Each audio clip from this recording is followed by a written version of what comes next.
asked the other day, Fanny. Cool. Now it's recorded. All right, let me share my screen.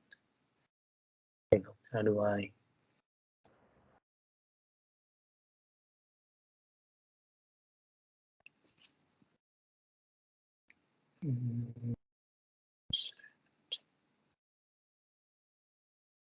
All right, can you guys see my screen? Yes. Cool. Yeah, so I guess this one is per Fanny's request. She wanted to know more about personal finance, and because I have been research into this kind of personal finance even before we opened the company. So I guess I can share my experience and the steps that I went through so that I reached where I am today. So just to start, personal finance is nothing too complicated in a way. The main goal is to get the financial status of yours into a better place after a period of time, and maybe for after like 5 to 10 years, you might be able to not work for money anymore. You can just work because you wanted to, not because you needed to. And that's pretty much the dream of everyone, right? You want to have more time to explore things that you like, and then yeah, maybe, I don't know, open a company like me and Roderick do. Alrighty, let's get into it. So yeah, I've already talked a bit about the why. So just less work and more time to enjoy life, basically. When you don't need to work for money anymore, you feel a little bit more secure, because you know that even if you don't work, you still have other means to accumulate money and pretty much pay for your lifestyle. That's why you're feeling a little bit more safety and in control, and also planning for your future. So right now, maybe you are still single, right? But later on, when there's family and stuff, you might have like some savings for that, but without an actual planning for your own finance, it's very hard to do so. Like if things just keep dropping into your life and you don't have any preparation or budgeting for it, then it's very hard to proceed. Yeah, let's talk about why it is so hard to do first. So I would like to introduce the concept called the 50-90 rules. So based on these rules, if you do something for consecutively 15 days, it becomes an habit. And if you do it for 90 days, it becomes a lifestyle. And because personal finance only occurs mostly when you receive salary, and because you only receive salary once a month, so you have to do it like 15 months to make it become a better, like more or less a habit, and over a few years to make it a lifestyle. So this is why most people will just give up pretty much after the first month.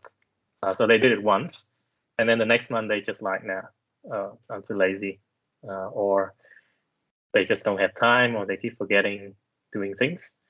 So I struggled with that when I first started, but I kept going, and I think up until now it's been about 3 years that I started doing just monthly financial review of myself, and now I do have the company financial reviews as well. So that's kind of doubled down. Like I've been doing that since the company started. So I just feel it's a lot easier, and it becomes a habit of me now. Yeah, I guess that's the difficult thing there to make it a habit, because I did that before, right? I did that like 2 years ago. Like Yeah. you said, one, I did it for like 3 months. And then after that, the next month I was like, nah, too lazy to do this. Why do I have to track everything and everything like that? Yeah, Yeah, it's more like you would be surprised how hard it is. yeah. But yeah, that's just one of the reasons why. The second reason is more like fear. You're sort of afraid of looking into your bank balances, because basically you don't want to see what have you done over the past month or so. Some people, when they spend, it's very easy, but they don't want to look back into it and sort of consolidate what have they done over the last year or so, or over the last month even. And I have encountered that in many of my friends. They spend a lot, but they don't even know, or they don't even want to know how much they spend over the last month or the last few weeks. And I guess the last one would be the laziness one. Like I said before, you need some sort of discipline to be able to proceed and persistently for following the process. So those three are pretty much the main three obstacles that you guys need to go through if you really want to get your finance under control, and in a way get your future under control too. Because, like, believe it or not, we are living in a world of finance. Everything is controlled by financing, and basically money and all that. So if we want to get any edge in life, maybe start with this one, and then later on you can expand into other things that interest you. But yeah, given the fact that we are living in that in this kind of age, maybe it's a good idea to know more about financing rather than ignoring it. Alrighty, is there any questions so far?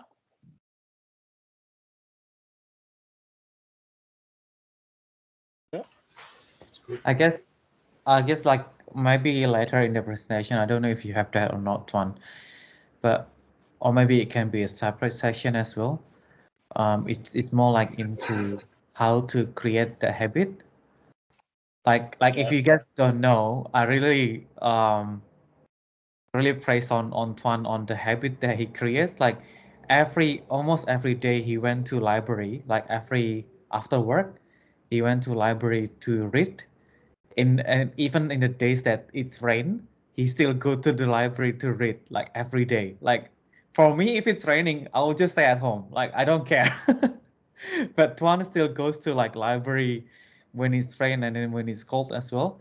So I guess maybe it can be a separate section, Tuan, where how to create that habit and how to commit to the habit as well.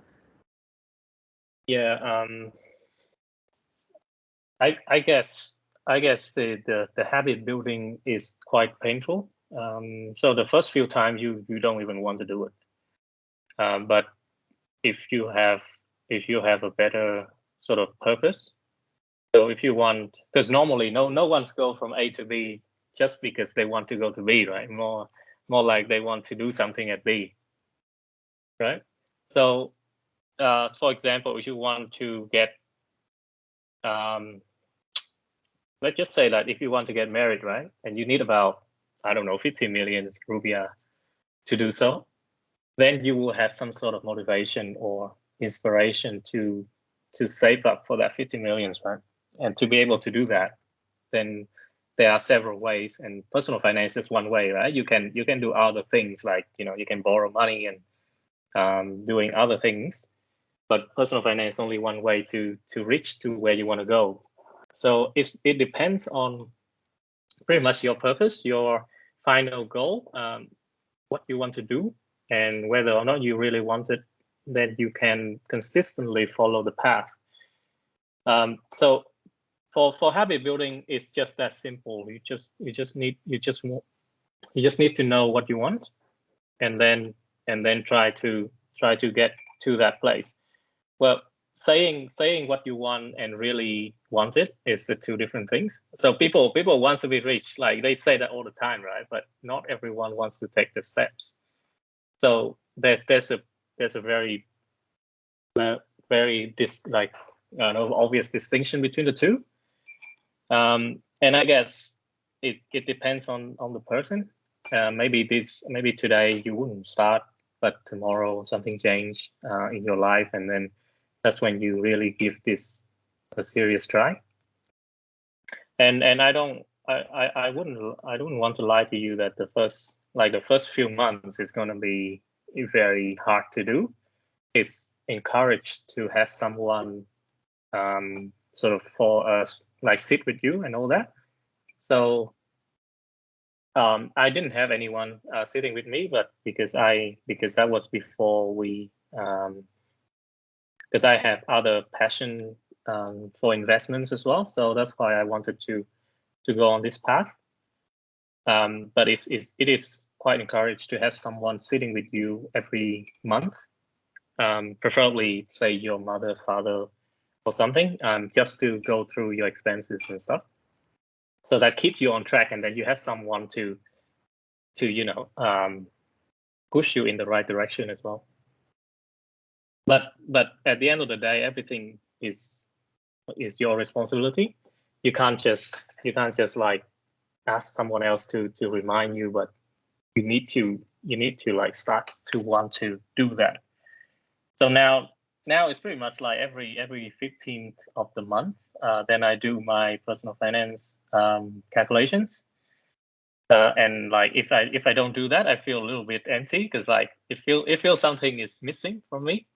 But it takes me like 3 years to get to where I am now, right? So hopefully it will take you guys into that stage where you have most of your finances under control, and you can start building some sort of passive income from that stage onwards. All right.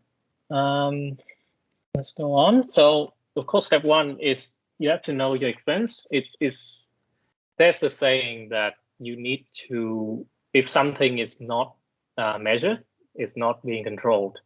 So if you can't measure how much money you are spending, you can't really control that amount anyway. And pretty much everyone knows how to calculate your expense and stuff, but most of the time people just calculate the total amount and not split them into categories. And so I would like to split the thing into 3 categories, right? So the first one is daily expense, which is the amount that you can't live without. Things like, electricity, internet, gas and water and rent, even. Basically things that you just can't reduce or can't live without. So the second category is splurge categories, which is things that you can live without. It makes you feel good. So things like, eat out with friends, buying toys, buying games and all that sort of stuff, Netflix account even. So basically anything that you feel like, well, I can stop this and it doesn't affect my life, like in terms of health or work or whatever. So the third category is investments, and investment is very broad term. You can count things like if you enroll into a bootcamp course, that counts as investment, but more like you invest in yourself. Also count things like if you spend that money to buy stocks or real estate or whatever. And keep in mind that this is only monthly, right? So I don't expect people to buy a house in that month. That doesn't make sense. So most of the time, these investments will be just, my books buying and stuff that you just need to count, because depends on the countries. You can actually deduct this amount in your taxes. I know that in Australia you can, but I'm not sure what's the tax law in Australia, in Indonesia is, and it's kind of different to Australia, I guess. And pretty much the most important thing is do this every month, right? It's not easy, I'm telling you. It might be like you might have a lot of motivation after this session, and you go home and you pull all the bank accounts for the last 3 months, and then you calculate everything, right? But next month, there's less chance that you're going to do so, right? So the key to personal finance is just consistency. That there is no way around it. You have to just do it every month until it becomes a habit, and you just don't think about it, just do. Right, but the first few times you have to think about it and then do, right? Yeah, so that's step one. The second step is building your emergency fund. So the reason why this is step two is because you need to know how much you spend before you start building your emergency fund. Some people, I think Dave Ramsey, he has 9 baby steps. And the first step was like just build an emergency fund for like $1,000 or something. But I think his method is for a different audience. But for me, I feel a lot better if I know my expense first and then start building an emergency fund. So the purpose of an emergency fund is for you to feel safe. It just sitting there doing nothing, but it's there for you. So if you lose your job, if you have any kind of accidents, if your relatives or your loved ones actually have certain things that you need to cover out money to cover for them, then the emergency fund is there for you. And normally it is advised to have at least 3 to 6 months of expenses. So let's say your expenses is about 2 million a month, right? Then you need to have somewhere between, I don't know, not 6 millions to about 18 millions as a emergency fund. So, and it is not advised to put that emergency fund anywhere rather than besides cash and bank account. You need something very liquid, very accessible, so that whenever you need that money, is there for you. You don't even need to sell anything or something. You either just take the cash or go to the bank account, go to the bank ATM, and then pull it out, right? And that's why it has to be very liquid, because the main reason is there is just to provide safety. When you have the emergency fund, you have a lot more choices. Let's say that you lose your job, right? You have an emergency fund for like 6 months. You can go for 6 months without a job, and therefore you can just go to interviews after interviews, and until a company actually likes you and you like them, and then you take the job, right? Comparing to if you don't have an emergency, you just lose your job today, and then you don't have money to cover for your next month, then you don't really have a lot of choices. You just go to the interview and hoping that they will take you, and that's not very healthy for your career. So this is why we, as a company, we do have an emergency fund for about 3 months, just to cover all our expenses, the staff salary and stuff. We don't touch it. We don't use it for further investment. It's just there so that Roderick and I feel a little bit safer for you guys, for the company perspective as well. And we think that it's a lot safer if you go that way. All right. So the third steps is to pay yourself first.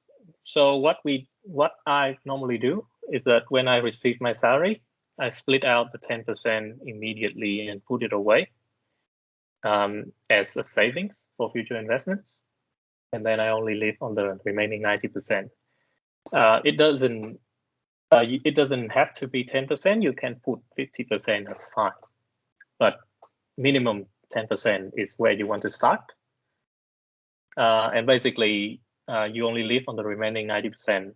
And this is the rules. No matter what happens, just do the 90%. Don't try to cross that 10% for future investment. Once the investment goes to another account, it stays in that account. You don't pull it out unless it's for investment. All right, and then you only live on the remaining 9%. So I put an example there just for you to have a visual. So basically, if your salary is 5 million rupiah, your investment is going to be 500k rupiah. I know it's not that much, but if you do this every month, then after a year you have 6 millions, and you can think about what you can do with that one so that it generates some income for you in the future. And then you can have daily expense of 3 millions and splurge for 1 million, 1.5 millions, and that's fine. The goal of this is kind of equivalent to budgeting, but the goal of budgeting here is not because you need to cut costs. It's more like you want to control what you spend. So you can have splurge of 2 million. That's fine. It's just you need to scale back your daily expense to 2.5, and then you can have your 2 million and do whatever you want. But the ultimate goal is that you want to have that 10% investment to put aside, and this investment amount is what you want to propel yourself into a better stage, because the daily expense and the splurge doesn't help you in the long run. The investment one is. So the more you can put into investment now, the better you are in the future. And of course, do this every month. So basically, when the salary is debited into your account, then you start doing this kind of stuff alongside with this. So you do this expense for the last month, and then you do this. And then after about a year, you can have a very good view of how much you spend and how much you have saved. And then you can sort of average out what are your expenses in what field and all that sort of stuff. It's very fascinating when you look back into that kind of data. So you can slowly accumulate your own data, and then you play around with it. And yeah, the most important is just do this every month. There is no way around it. It's just illogical if you think that you can just not doing, and then this kind of data is available for you. You have to do it anyway. What we can in some companies, they can help you by splitting the salary into 2 portions. So if you tell us that, oh, I want the portion of investment going to this bank account and the other part going to a different bank account, we can sort of like split that one out for you. But it need to be a very specific request, and because of that method, you never even see this amount of money going into your daily expense account. So that this kind of amount is going to be just stay there until you actually have an investment vehicle to put into. So there are some tricks around that one. I guess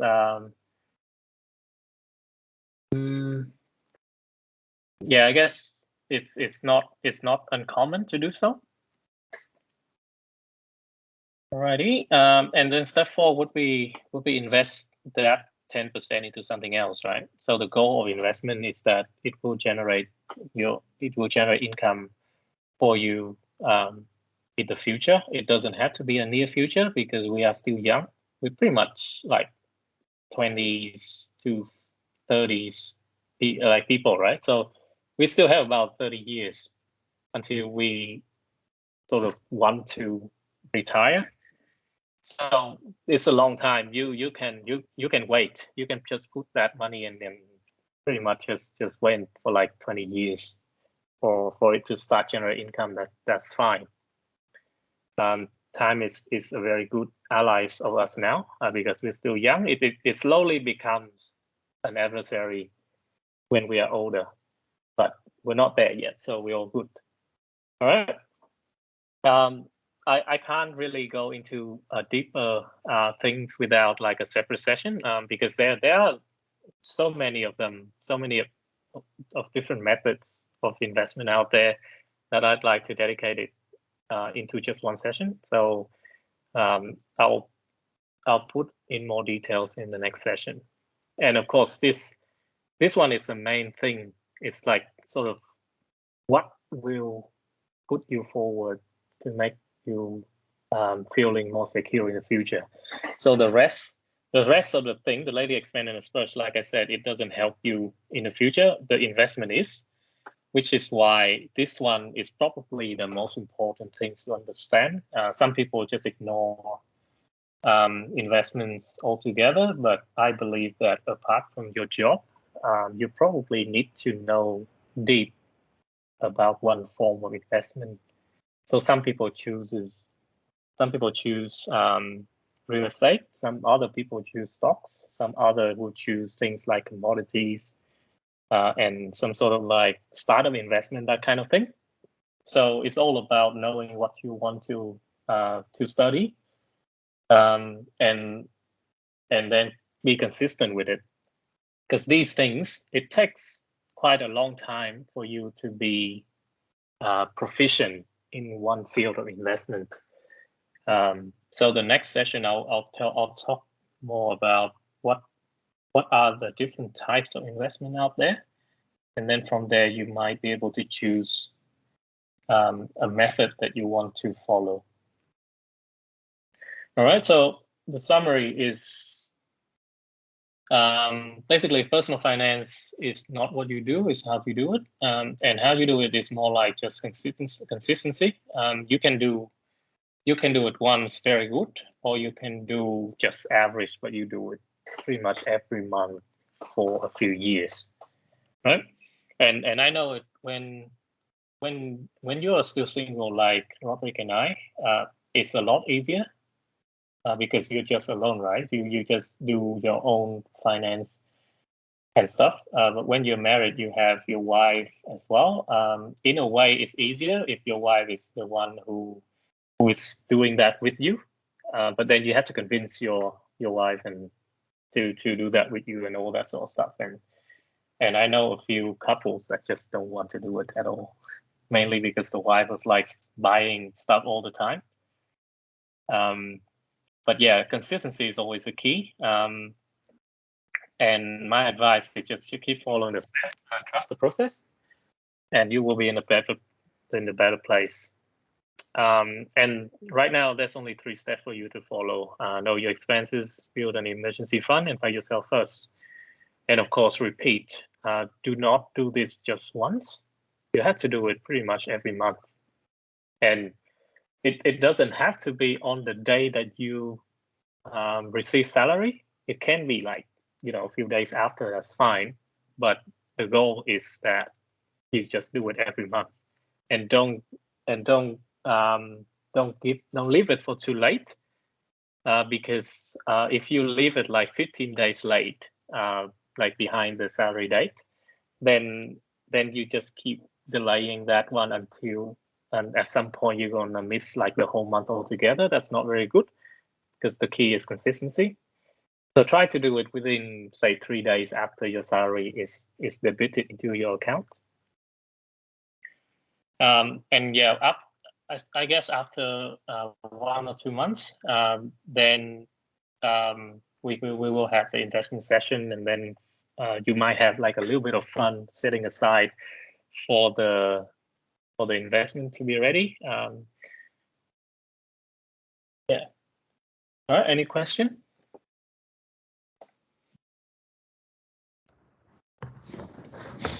Yeah, I guess for the guys, if you want to follow this, maybe just set up like a calendar reminder as well, because that's really helps to kind of do the financial every month or whatever like that.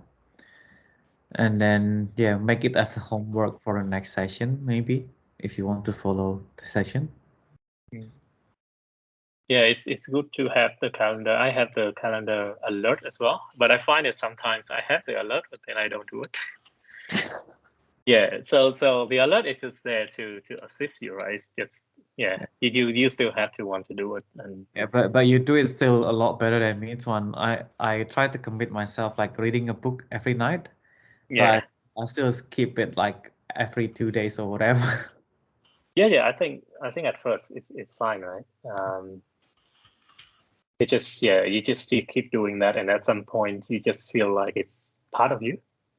and then you just can't live without it. And that's when you know that you already form a habit. So it takes, yeah, like I said, it takes like 15 days or 15 times doing that consecutively to form a habit. And then it takes about 90 times in terms of days to make it become a lifestyle. So if you want to calculate salary, then you know how long that is. So 19 months, that's like, I don't know how many years, but that's a lot of years. So I can't really say it becomes my lifestyle now, but at least I feel less, what's the word? I guess less resistance when I'm doing my personal finance. So yeah, so the calculation here is quite simple, right? Because you can just broaden it out in terms of, let me show you. So I'll just do this. So let's say this one is like, what? This is August, right? And then you can do September 1. And then October. And then from there, because the salary is kind of fixed, and then you can just fix this one as well with the same amount, but your daily expense is the one that this one is just allocation, right?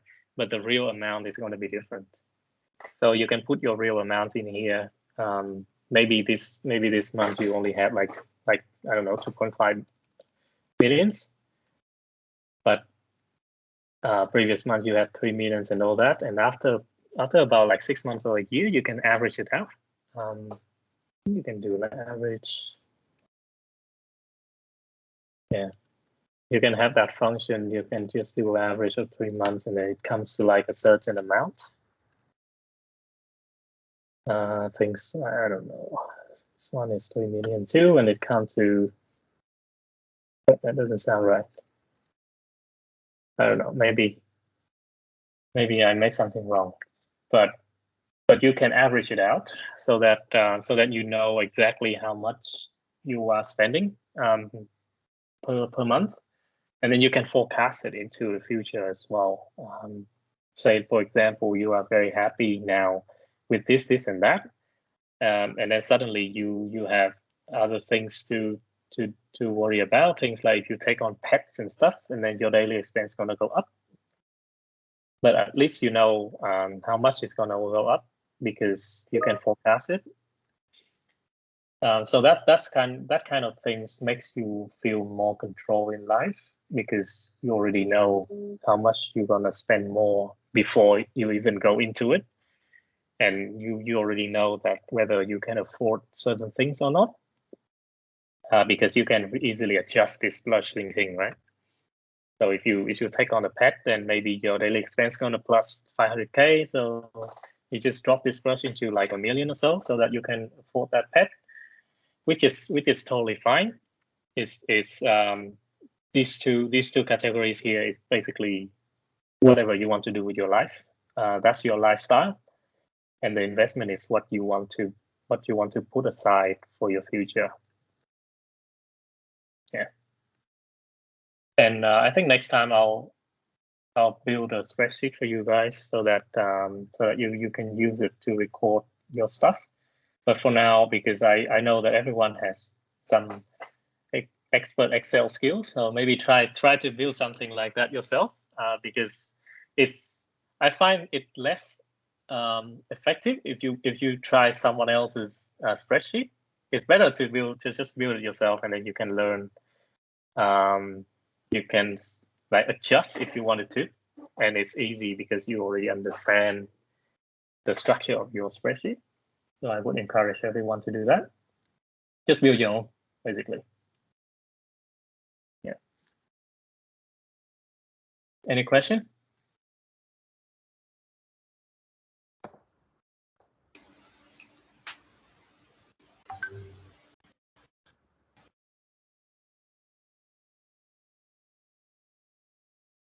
I heard something.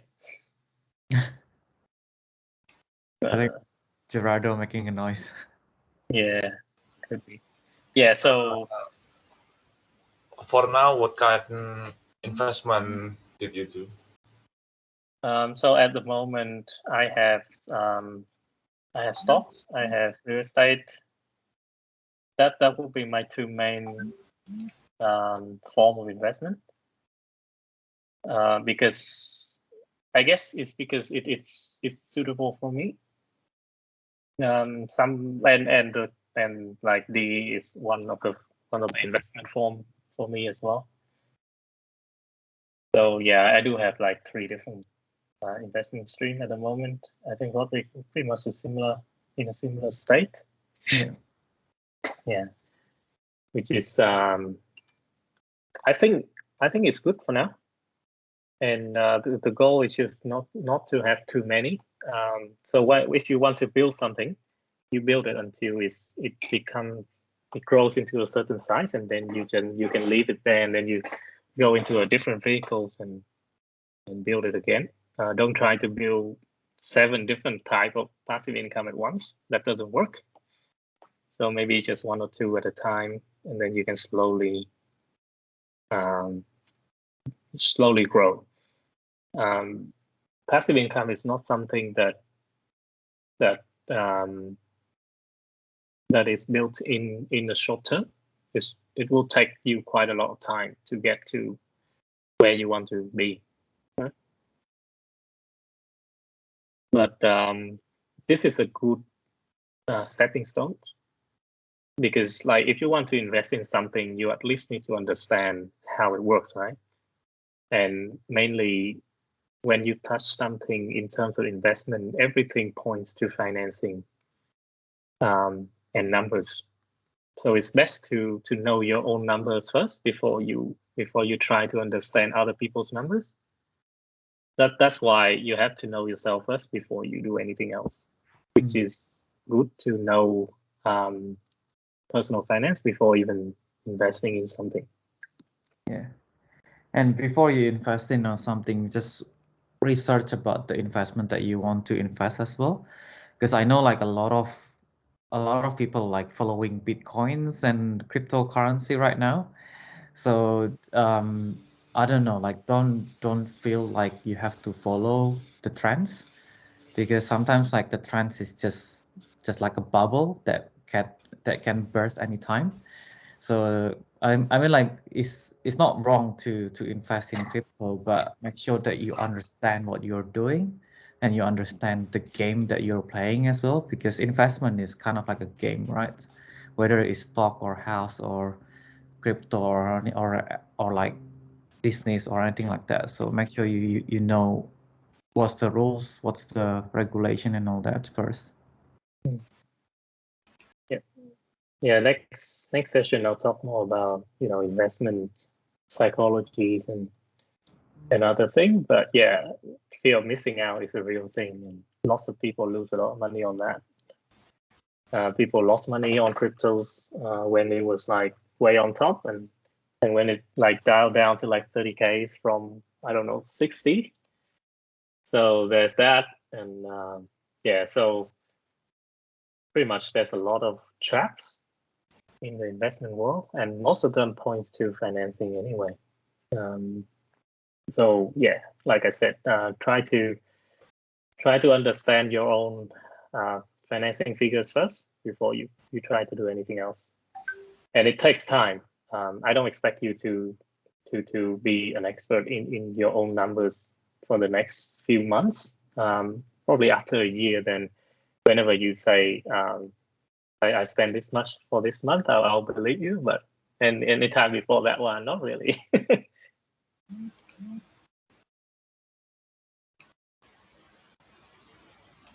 Yeah. Any other question?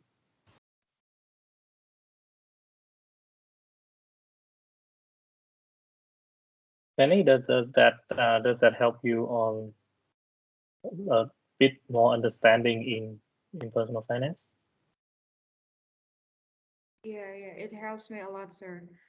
But one thing that's still a bit hard for me is actually like how to keep us consistent in our expenses tracking, because sometimes, like for example, like this at the end of the month, I'm shocked that where my money goes. Like I don't have any like a consistent expenses. So how to stay consistent? Maybe like what's the simplest thing or the fun way to track our expenses? Pretty much there is no this one is not really an exact science. You can allocate the daily expense. Let's say if you pay cash, maybe keep the receipt. Like the first few times it's going to be very hard to do, especially if you pay cash. If you pay using your bank card, then it's easier because you have bank transactions. But if you pay cash, try to get the receipt, or at least note it down when you're paying something. So I know that there are like certain mobile applications that let you input those kind of stuff, but I find it's not very useful. Like after the first month, I used to use like a few of them, but after the first month, I was like, oh yeah, I want to input all my expenses into the app, blah blah blah. But then after a while, you just feel lazy and then just give it up. So I find that it's not very useful. But most of the time, I have my own handbook, and then if I pay cash, then I'll just note it down, like how much that one on that day, blah blah blah, which is fine for me. So trying to find whatever works for you. I can give you an app. Let me see.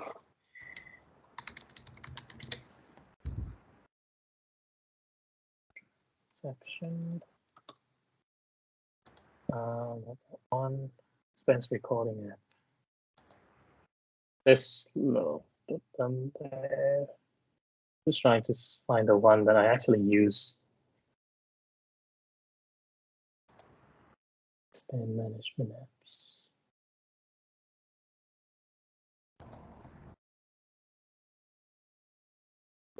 Are you Expensify? No, but it's business expense, sorry. I think Good Budget is the good one to use. So you can download this kind of apps, and pretty much you can enter your own expenses in there. But at the end of the day, the key is still being consistent. So you mentioned that you find it hard to track your expenses, right? Is there any particular reason why?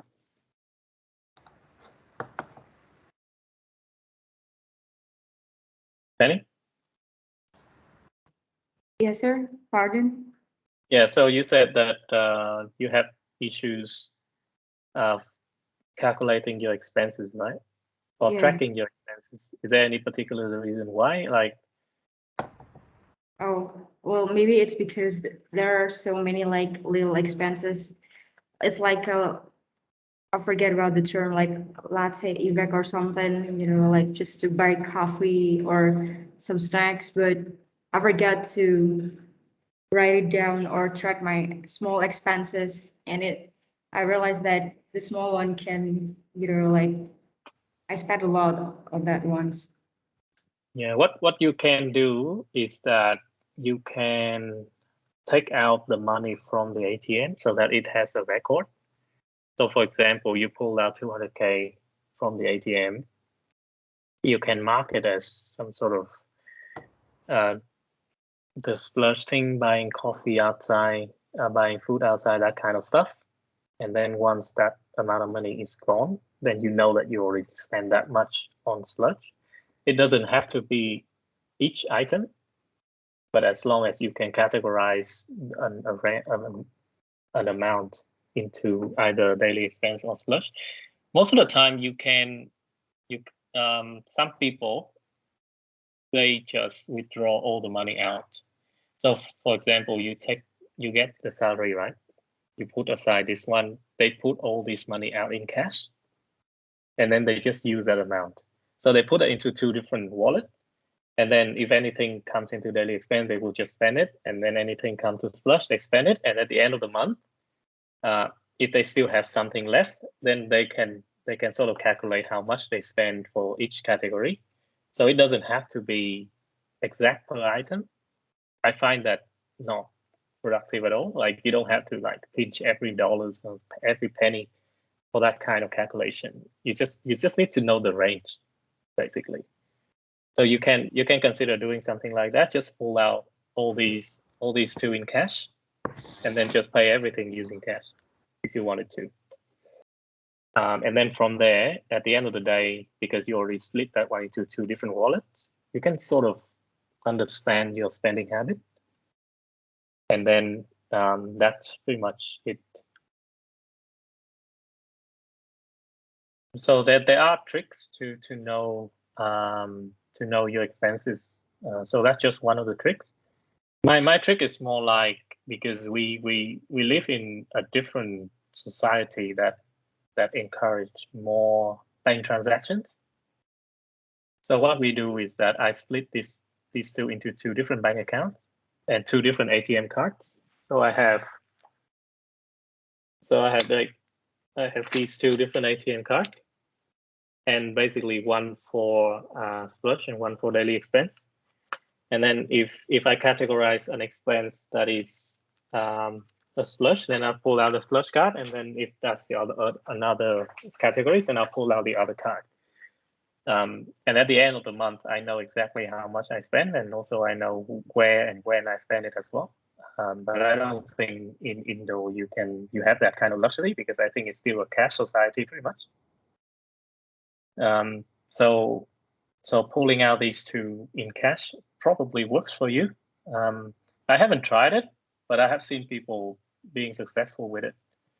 And you don't have to do this one all the time. You probably need to do it like after a few times, and then you already know your range. And you just need to pull out that exact amount. But the first few times, yeah, you do need to pull out this much. And then at the end of the month, if you haven't spent all of these, consider that as a bonus, and then put that into investment. So you don't spend like 1.5 or whatever into during that month, you can just put it into investment. Or some people will put that into something that's more long term, because sometimes things like cars and stuff, that one doesn't count as investment, but it's more like a splurge things to do. So some people save the money up in the splurge account and then build it up to like a few $1,000, and then go buy a car, basically. So it depends on your purpose, that you can put your extra money aside for something else.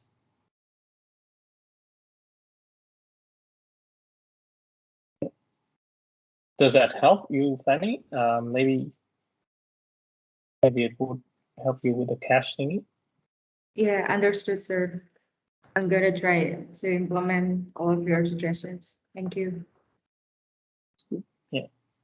And of course, like no one can force you to do this kind of stuff, right? But really, if like a lot of people, I'm telling you, probably like about 10% of people actually follow through with this personal finance stuff.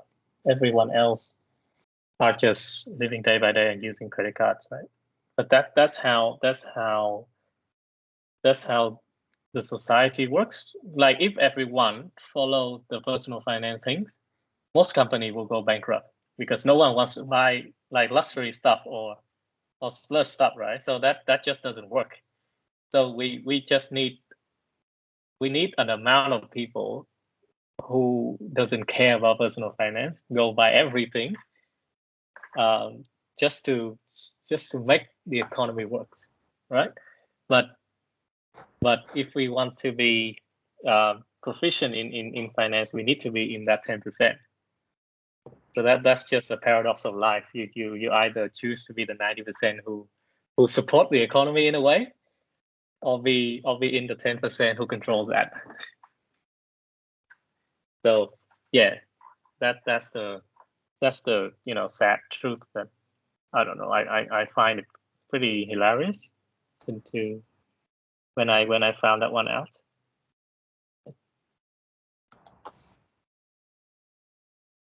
Sir, I have one question. Yep.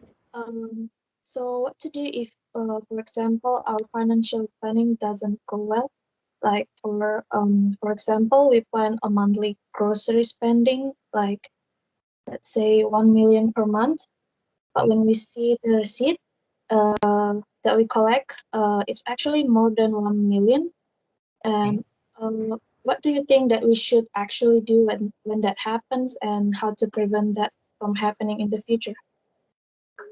You can so when it goes over, you need to know why, right? Why does it go over? Is it a one-time thing, or is it a consecutive thing? So if it's a one-time thing, that's fine. But if you see the reason that is something that will repeat again, then there's no chance you will have to increase that your budget of daily expense up. So it's not about seeing something goes wrong. It's more like you want to know why it goes wrong. And if the reason is because something just, it's normal to go up, things like, like I said before, you have a pet that obviously your food budget is gonna be more than just when it's just you alone, right? And that thing will go on for quite a while. And therefore you need to increase your daily expense budget anyway, and that's fine. That's not a big issue. But unless if it's a one-off, then we can. It's still something that shouldn't happen, and if you know the reason why it happens, then you can avoid it in the future. But I would advise in that case of the one-off, you shouldn't increase your budget, and just basically just decrease the splurge amount that you have been using. Basically whatever you do, don't touch the investment budget. Does that help, Avi? Yes, sir. Thank you, sir. So in your case, if the grocery is 1 million as budgeted, but the reality is 1.2, if it's like ongoing thing, you can just increase it into 1.2. That's fine. But if it's something that shouldn't be there, then you keep it at 1, and then just deduct your extra 200K in the splurge. Because your total doesn't change, right? The total salary doesn't change. Like at least once a year it will change, but right now it doesn't change, right? So you're gonna have to adjust between these two categories. Basically, the goal is just don't touch this. This one is probably the most important part, and then you can change these two variables. So the variable, so we can change the variable in every month, like so? Yeah, you can change it. Not encouraged to change it every month. You want to keep your lifestyle consistent. So it doesn't make sense if this month you have 3 million daily expense, the next month you have only 1 million. That doesn't make sense. You want to keep your daily expense kind of the same every month, so that it gives you some sort of consistency. Does it make sense? So it can be a little bit over or lower, that's fine, but it has to be in that range. Well, and that helps you when things like if this month is 3 million, the average is 3 million, and then the next month is like 5 million. That doesn't make sense. You need to investigate it. Why does it go up to 5 million, and like what can we do about it? That kind of thing. So it alerts you a lot more earlier than you would normally do without any reviews. All right, sir. Yeah. The goal is just to understand yourself, your expenses. I think if to control that, you can also divide it into like this monthly expense to like weekly budget as well, Abby. So for example, like if you allow 1 million daily expenses, 1 million monthly expenses a month, then you just divide it by 4, and then per week that's your budget. And then if that week you already spend that much, then you can just know, oh, I can't spend more on this week because you already almost offer your brackets. So it's kind of like stopping you to spend more on that week. Yeah, weekly is a good thing as well. For me, I just find weekly doesn't work for me, mainly because I pay my rent monthly, and I pay pretty much every bills monthly. So it's a lot easier if I just calculate things monthly rather than weekly. But for things like grocery, yes, maybe monthly, maybe weekly would help. But I guess just me getting used to the monthly stuff, so I just do it once a month. Yeah. And like, don't get me wrong, I sometimes go over what I allocated myself. So yeah, that happens. But after a while, you just get better at it, and control yourself a bit more. Sometimes you just have to say no. Like if friends going out and then you ran out of budget for that month, you just I'm staying at home. That kind of stuff. And that is actually very hard to do. So yeah, you just need to do that if the budget is already passed. So yeah, there's no other way around it. That's probably one of the hardest things, that just be able to say no to certain parties that you really want to go to, but apparently you don't have budget for it. Alrighty, I think we already passed the meeting time, so I'm gonna stop it right here. And yeah, probably after a month or two, then I'll make the second session exclusively about investing. All right. Well, thank you guys. Thank you for joining. I hope that it helped you. And I guess my last few words are just be consistent. If you want to do this one, make sure that you do it every month. And yeah, don't be late. Don't be late, and just be consistent. After a while, you will start seeing some change in your expense behaviors, and then yeah, you will be in more control of your finances. Well, thanks, guys. Thank you. Thank you. Thank you, Yeah. sir. So Thank you a lot. Bye bye.